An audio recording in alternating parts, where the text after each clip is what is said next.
It's becoming clearer to Nigerians that what Trump's government is saying is nothing but the truth. They are busy granting Boko Haram fighters amnesty after such colossal damage that they've caused to this country. I served on that committee, and villagers kept telling us that in the middle of the night, helicopters piloted by white people kept landing and offloading guns, arms, and all kinds of and money to these people.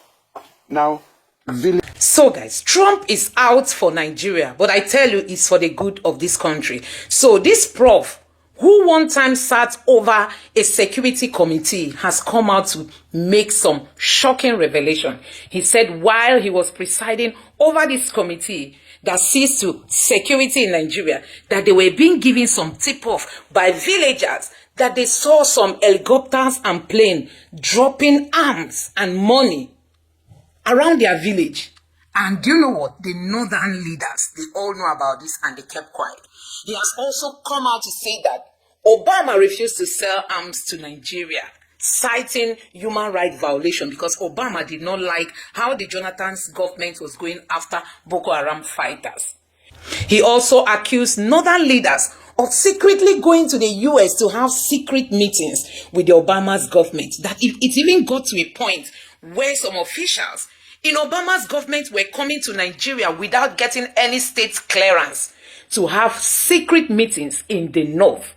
That it got so bad and it was obvious that Obama has a hand in Boko Haram existence in Nigeria. So guys, you need to listen to what this prof said. Honestly, it is so irritating to hear this kind of information that even the north knew about this, the northerners. Don't forget that people like Buhari said any attack on Boko Haram is an attack on the north. Also, some people even called Boko Haram freedom fighters. Now, it's becoming clearer to Nigerians that what Trump's government is saying is nothing but the truth. They are busy granting Boko Haram fighters amnesty after such colossal damage that they've caused to this country.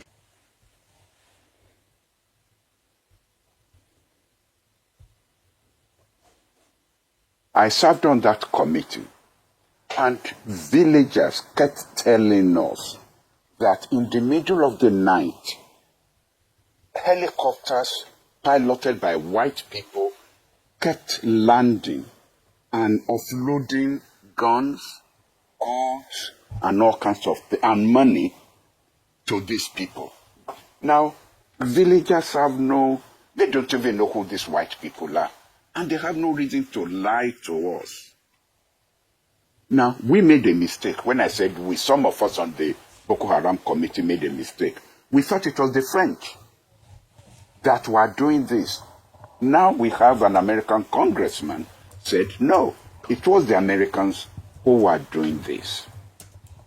And when you then add that to the Obama administration refusing to sell weapons to us, to Nigeria, on the grounds that we had human rights violations in the way we were dealing with Boko Haram, not in the way we were dealing with ordinary Nigerians where there were no security issues. Then we got a plane that was going to go and buy weapons in South Africa.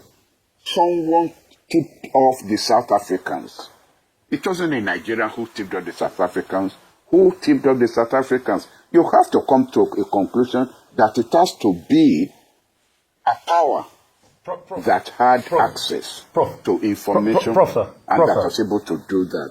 No, please, I just wanted to ask something. Did the villagers identify the people dropping the weapons as Americans? That's just all I want to ask. Did the villagers also tell you that, they were Americans, they spoke English? I just want to identify that, sir. Did the villagers also identify them as Americans? I just told you. Now, Rufai, if you are not going to listen to me, I will stop talking so you can continue doing the talking. I have said so. I said the villagers knew these were white people. And I said we who were on that committee made the mistake of thinking they were French But now it is an American congressman who's telling us that it was the Americans who did this. And you're asking me whether the villagers told us they were American. The villagers who don't know French from Americans, from British, they just knew that these were white people. Right. And then they not only did that, they also penetrated our armed forces.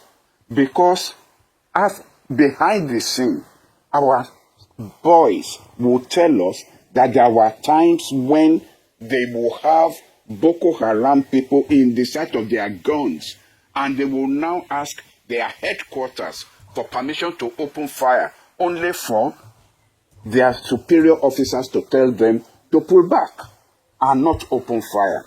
That shows the extent to which there was penetration and destabilization of our own security forces. Now, who will do this? Who will destabilize our security forces? There were Nigerians also who were involved. And this is where I'm going to be careful. I'm not going to mention names, but people who were going to the United States, who were leading delegations to the United States during this period. Our ambassador there, unfortunately, is dead now, but he wrote reports about the activities of these Nigerians, some of them governors, who were involved with the State Department and who were also involved with the White House and what they were doing. Now, who were the people who organized trips for Hillary Clinton and Kerry? Who will ignore Abuja and fly over Abuja to go and hold meetings with political operatives in parts of Nigeria without clearance with our own Aso Rock and our own foreign office? Hillary Clinton and American officials. Prof, can I have a follow-up? Yes. Prof, and I have a right to ask questions as a journalist because yes, I don't have a dog in this fight. I just want the truth. That's just it. And neither do I. And my point is, let us investigate. But I also want facts. And that's why I deliberately did ask you that question. When you say you are putting 2 and 2 together, you must be able to give an empirical tedious link. That's just my point. That's why I asked you that question pointedly. Did the villagers say the people they saw were Americans? And you said no, they said they saw white people. My second question is, who are the Nigerians? And what did that report say about them and what they were doing in the White House? And why did that report not come to light? Because, in all fairness, Prof, it's unfair for us to come here and say we don't want to mention names for a Boko Haram insurgency that has killed a lot of people. It's very unfair to the memories of our troops that are dead and people that are dying and lives have been destroyed. So if that report was out, why didn't that report get out there so that we can see the facts in that report written? And what are the names of these people that were meeting this top American hierarchy? And what are also the names of those people that infiltrated the military and that said our troops should not shoot at this Boko Haram? We just want facts. I don't have a dog in this fight. I just want facts as a journalist. And we have a right to what facts are and the truth is. That's why I asked my question, Prof. So I don't have a bull, I don't have a dog in this fight. I'm just after the facts. Rufai, I agree with you. Neither do I. Also don't have a dog in this fight. I'm just a Nigerian, just like you. Now, if you take the newspapers during the period when Jonathan was in power, you will find the names and pictures of Nigerians in high places who were visiting Washington, pictures taken in the White House, pictures taken in the State Department. You will find those pictures. They are not hidden. And I cannot now go and look for those newspapers and hold up the newspapers, but those pictures are there. And in any case, if you Google Nigerians visiting Washington, governors, they are not unknown people, governors. And some of them are in the Senate, some of them are even who are occupying higher offices, who were visiting Washington. Not twice. Those pictures are available. So they are not top secret. if I'm going to want to, then I will go and look for these pictures and look for those reports. All right, thank you so much, Prof. And first of all, let me start by saying congratulations on your recent appointment as chairman of the Governing Council of the Nigerian Institute of International Affairs. Congratulations. But let me ask you, just as we probe further with regards to the funding, recall that in a recent interview with another news station, international news station, the Chief of Defense Staff had actually said that they believe that there was some complicity with some international organizations. He wasn't just able to identify. What he had said was that some non-governmental organizations, because their findings revealed that some of these captured Boko Haram insurgents had foreign currencies on them. He questioned how they could, where they got their training from, how it had been sustained for many years. And even though there had been talks around local funders, there were also now implications of foreign funders. So that's just something to consider. I'd like to hear your thoughts on that. And then, in the event that it is found out, because a call for investigation has been made, that this allegation, it's an allegation currently by the congressman, but they should investigate further to understand what really happened. In the event that USAID is found to have funded, what would be the next steps? What are the options for Nigeria? And then what can we begin to do with regards to that relation? Thank you, Ayo. Look, in this murky world of intelligence, secret service, what have you, you will never get to the truth unless documents are declassified. That's what they call deep state operations. All I can tell you is, when I was serving on that Boko Haram committee, there were things we were told, which I even found alarming. But as I said, my focus was on the French, because it is the French that have had this tradition of trying to destabilize Nigeria.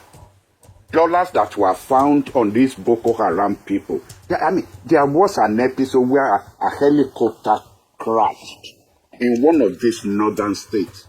And it was plenty of dollars that were scattered all over the place. Now, that doesn't mean that was the Americans who were on that plane, because there are so many organizations who use the dollar. And I will not be surprised if various security or intelligence organizations or people who are involved in all these dark shade operations will use the dollar to cover their tracks and so on. So it does not mean, and that's why I didn't jump immediately that it's the Americans who were up to this until this congressman said it.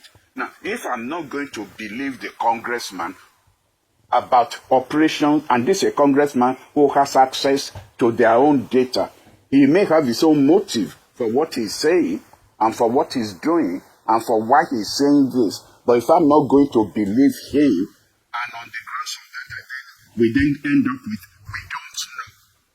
Well, if we don't know, then who will we believe? Then even when we see documents, I'm really sure that whoever wrote those documents is telling the truth.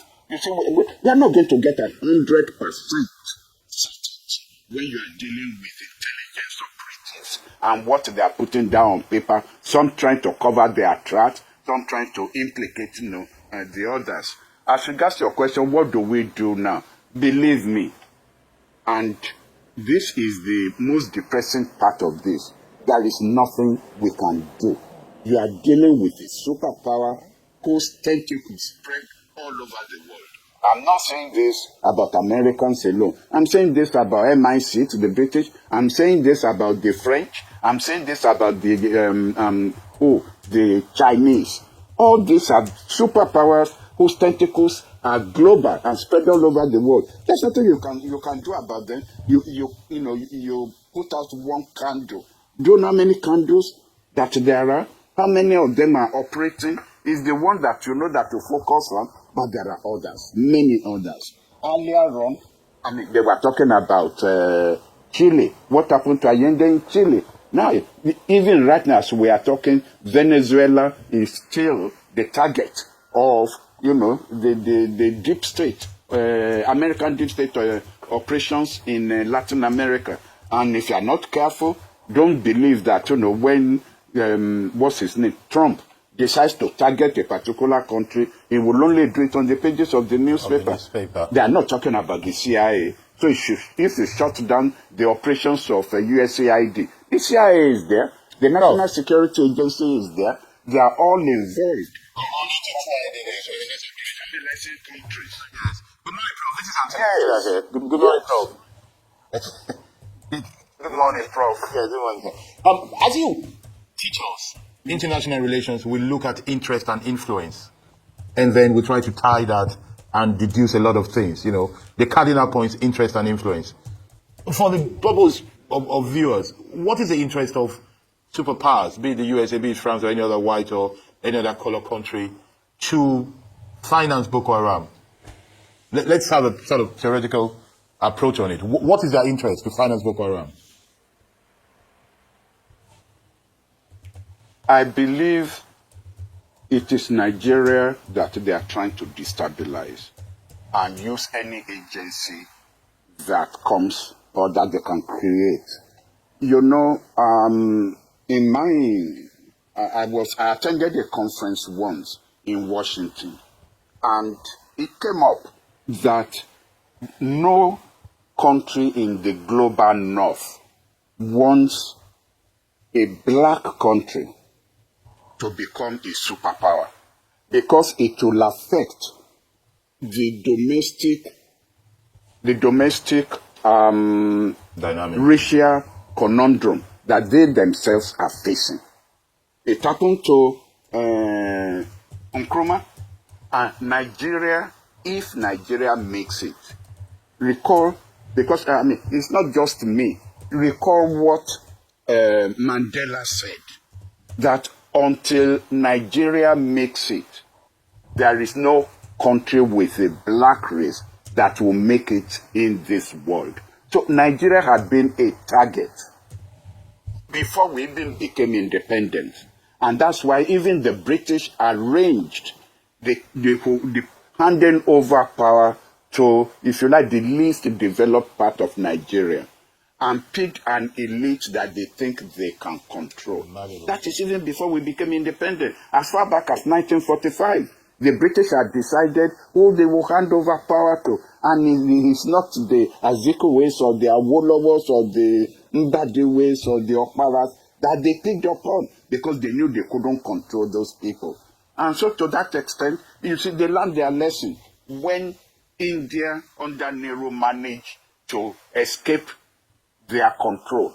They learned their lesson that from then on, any of their countries, any of their colonies that is going to become independent, they have to ensure that the person they're handing over power to is the person they can control, so that they can continue to control those countries. And Nigeria had been a target. So I can't answer why they picked on Boko Haram. Honestly, I can't. I haven't given a thought. Why Boko Haram? Yeah. Okay. Prof, you see, as a journalist, my job is facts. I eat and sleep facts. Again, I've gone through the newspaper article of the 12 governors in the north that went to America, and they talked about how they were going to, get more aid for development of their region and all of that. This was, in fact, some of the key personnel that are part of the governors then are in higher positions today in the country. I'm happy you made mention of the Salvador Allende case.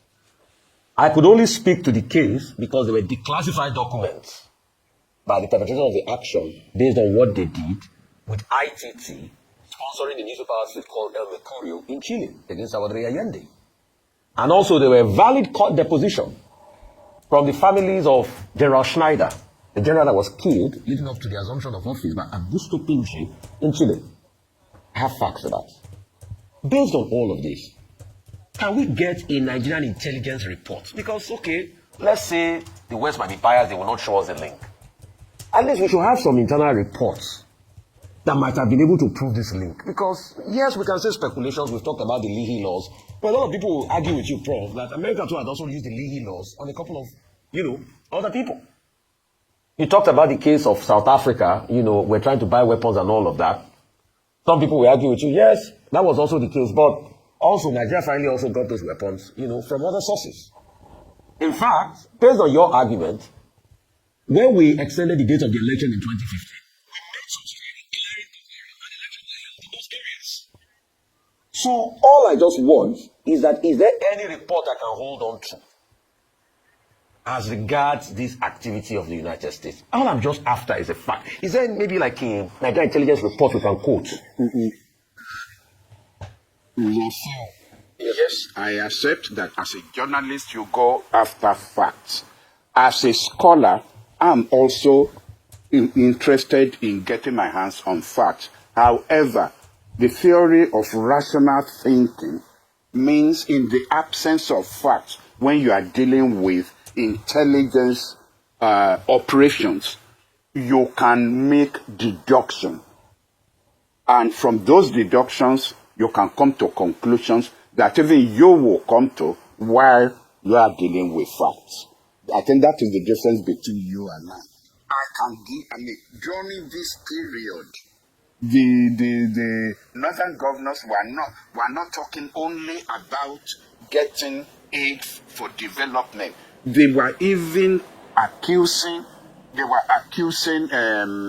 Jonathan of the one who was, for his own electoral purposes, building up Boko Haram. Yes. They were making that kind of, allegations. All right. And one knows. And at the end of the day, Jonathan got a